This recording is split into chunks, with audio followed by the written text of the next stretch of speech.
हरि ओम श्री गणेशाय नमः। ओम नमः शिवाय। षोडशोऽध्याय। ब्रह्मा एवं विष्णु के आग्रह पर शिव द्वारा विवाह की सुकृति।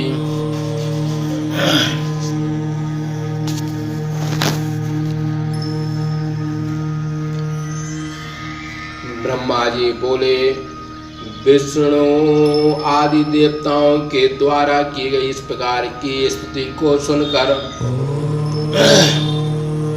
सृष्टिकर्ता शिव जी हंसे। वे स्त्री सहित ब्रह्मा तथा विष्णु को आया देखे यथोचित रूप से उनका कुशल प्रश्न पूछकर उनके आने का कारण पूछने लगे। रुद्र बोले, हे विष्णु, हे ब्रह्मन, हे देवो तथा मुनियो, आप लोगों के आने का क्या कारण है? आप लोग निर्भय होकर अपने आगमन का कारण कहिए। आप लोगों की इस स्तुति से मैं प्रसन्न हूँ। आप लोगों के आने का क्या निमित्त है तथा मुझसे क्या कार्य है, मैं उसे सुनना चाहता हूँ।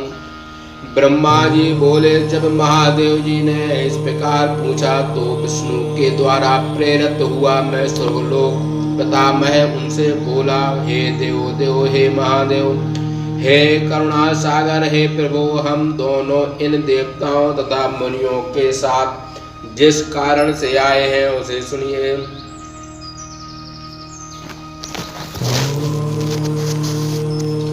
हे वृषभध्वज, उचित यही है कि आप इस सृष्टि की स्थिति के लिए सदैव असुरों का वध करते रहें।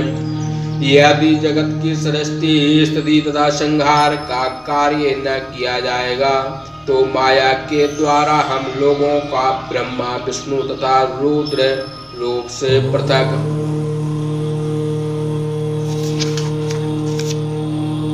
धारण किया गया शरीर व्यर्थ हो जाएगा।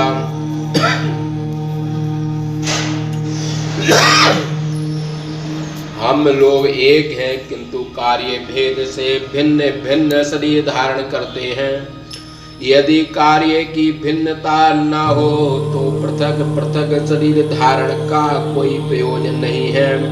आप परमात्मा महेश्वर स्वतंत्र होते हुए भी अपनी लीला से माया के द्वारा तीन प्रकार के पृथक पृथक शरीर धारण करते हैं। आप महेश्वर के बाएं अंग से विष्णु तथा दाहिने अंग से मैं ब्रह्मा उत्पन्न हुआ हूँ। हे रुद्र, आप उनके हृदय से उत्पन्न हुए उनके पूर्ण शरीर हैं। हे प्रभु, इस प्रकार से हम लोग उस शिव से भिन्न स्वरूप में होकर तीन प्रकार से उत्पन्न हुए हैं, जो उन शिवाशिव के पुत्र ही हैं। हे सनातन, तुम तो शिव शंकर के हृदय से ही उत्पन्न हो। कार्य के कारण हम और विष्णु तो स्त्री सहित हो चुके हैं। और हे प्रभु, आपकी आज्ञा से प्रीति पूर्वक लोक के कार्य का संचालन करते हैं। इसलिए आपसे भी प्रार्थना है कि आप इस विश्व के हित के लिए तथा देवताओं को सुख देने के लिए भार्या रूप से कोई भी उत्तम स्त्री ग्रहण करें। हे महेश्वर, मुझे एक और पुरानी बात का स्मरण है जिसे आपने शिव रूप से पहले हम दोनों से कहा था। आपने मुझे ब्रह्मा से कहा था कि हे ब्रह्मन, मेरा एक परम ब्रह्म स्वरूप शरीर तुम्हारे अंग से उत्पन्न होगा, जो लोक में रुद्र नाम से प्रसिद्ध होगा। जिस प्रकार सृष्टि करने वाले ब्रह्मा हैं तथा सृष्टि के पालन करता विष्णु हैं, उसी प्रकार मैं भी माया से शरीर धारण कर रुद्र रूप से सृष्टि का लय करूंगा और एक स्त्री से विवाह कर लोक का उत्तम कार्य करूंगा। हे स्वामिन, अतः आप अपने इस कथन को स्मरण कर अपनी प्रतिज्ञा पूर्ण करें। हे स्वामिन, आपकी आज्ञा से मैं सृष्टिकर्ता विष्णु पालन करता और आदि भूत से आप से उसके प्रलय करता है। आपके बिना हम अपना कार्य करने में समर्थ नहीं हैं, इसलिए आप भी लोक कार्य करने के लिए एक सुंदर स्त्री ग्रहण करें। जिस प्रकार विष्णु की पत्नी लक्ष्मी मेरी पत्नी सावित्री है, उसी प्रकार हे शंभो आप भी कोई मनोहर स्त्री ग्रहण कीजिए। ब्रह्मा जी बोले, मेरी इस बात को सुनकर लोकेश शंकर जी हंसते हुए विष्णु के सामने ही मुझसे कहने लगे। ईश्वर बोले, हे ब्रह्मन हे विष्णु, आप दोनों ही मेरे सदा प्रिय हैं। आप लोगों को देख मुझे निश्चय ही महान आनंद होता है। आप लोग इस त्रिलोकी के स्वामी हैं तथा सभी देवताओं से विशिष्ट हैं।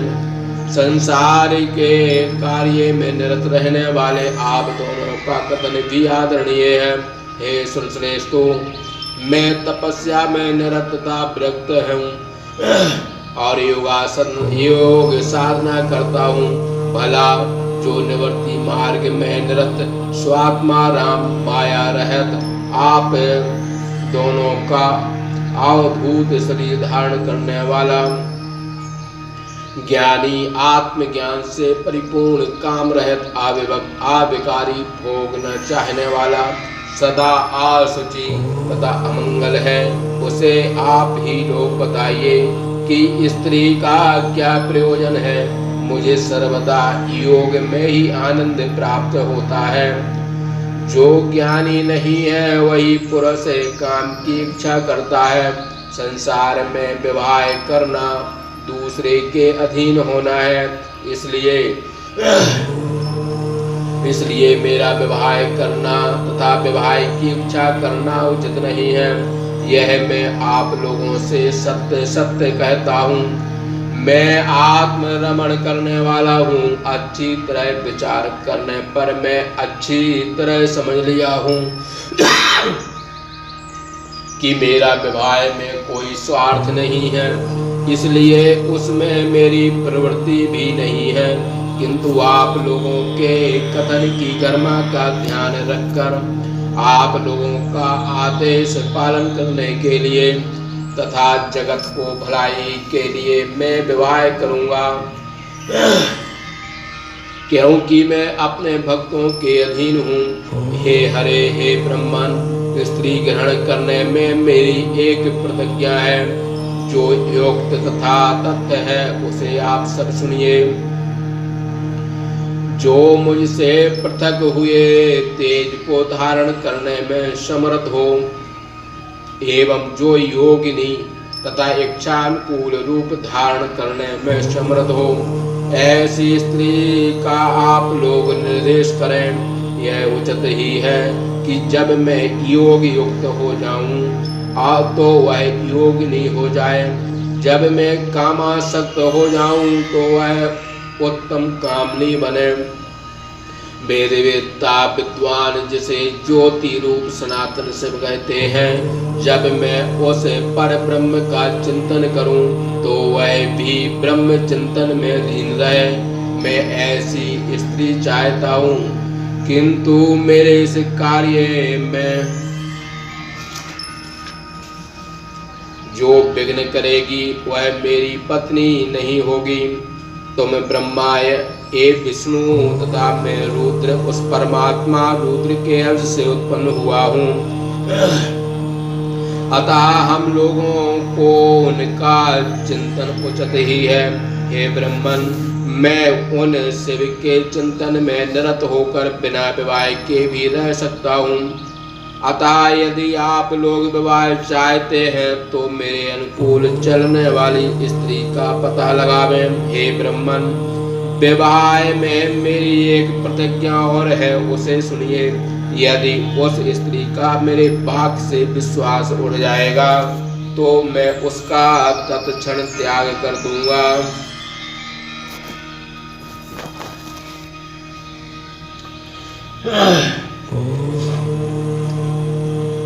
ब्रह्मा जी बोले, इस प्रकार शिव जी द्वारा कहे गए वचन को सुनकर हम तथा विष्णु दोनों प्रसन्न हो गए। फिर मैंने हंसकर नम्रता से उन रुद्र से कहा, हे महेश्वर, हे ईश, हे नाथ, आप जैसी स्त्री खोज रहे हैं उस प्रकार की स्त्री को मैं प्रसन्नता से निवेदन करता हूँ। आपकी महाशक्ति उमा आपसे पृथक होकर कार्य साधन के लिए इस पृथ्वी पर अवतरित हुई हैं। उसके लक्ष्मी और सरस्वती दो रूप तो पहले से ही अवतरित हुए हैं, जिसमें महालक्ष्मी तो विष्णु की कांता तथा सरस्वती मेरी कांता हुई है। उस भगवती का लोक कल्याण के लिए तीसरा कोई रूप अभी तक नहीं हुआ है। हे विभो, इस समय दक्ष कन्या होकर सती नाम से अवतरित हुई है, वही आपकी भार्या होगी। इससे लोक का परम कल्याण होगा। हे देवेश,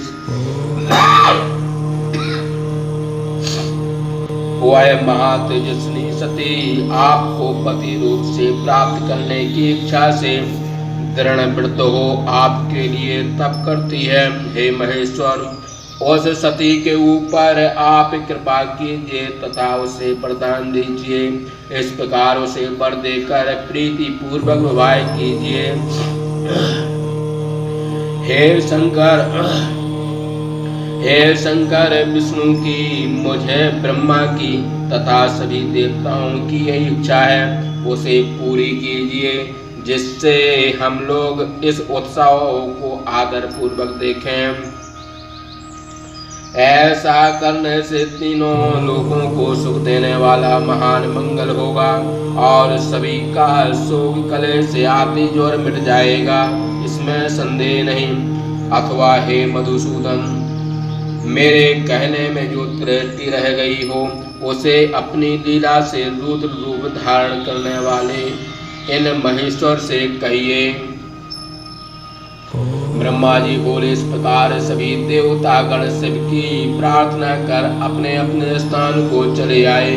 तब शिव जी के द्वारा जिस प्रकार उमा ने पर प्राप्त किया उस कथा को हे नारद तुम मुझसे सुनो।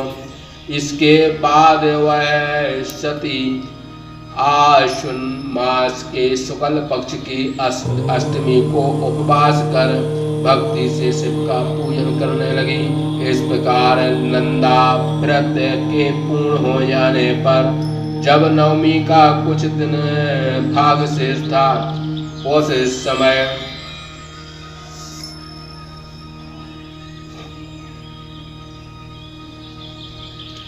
विष्णु भगवान बोले, हे देवादित्यो, हे करुणाकर, हे महादेव, हे शंभु, ब्रह्मा जी ने जो कुछ कहा है उसे मेरा ही कहना समझिए, इसमें संशय नहीं। हे महेश्वर, हमारे ऊपर कृपा कर विवाह कीजिए और उस उमा से विवाह कर इस त्रिलोकी को अपनी दृष्टि से कृत करें। ब्रह्मा जी बोले, हे देवर्षि नारद, ऐसा कहकर भगवान विष्णु चुप हो गए। तब भक्त वत्सल भगवान शिव ने हंसकर तथास्तु कहा। तदंतर हम लोग अपनी अपनी स्त्रियों के साथ शिव की आज्ञा पाकर देवताओं के सहित अपने अपने स्थान को चले आए। इस प्रकार सिद्धति भाषा टीका से महापुराण के अंतर्गत द्वितीय रुद्र संहिता के द्वितीय सती खंड में ब्रह्मा विष्णु के द्वारा की गई शिव प्रार्थना नामक 16वां अध्याय समाप्त। बोले शंकर भगवान की जय।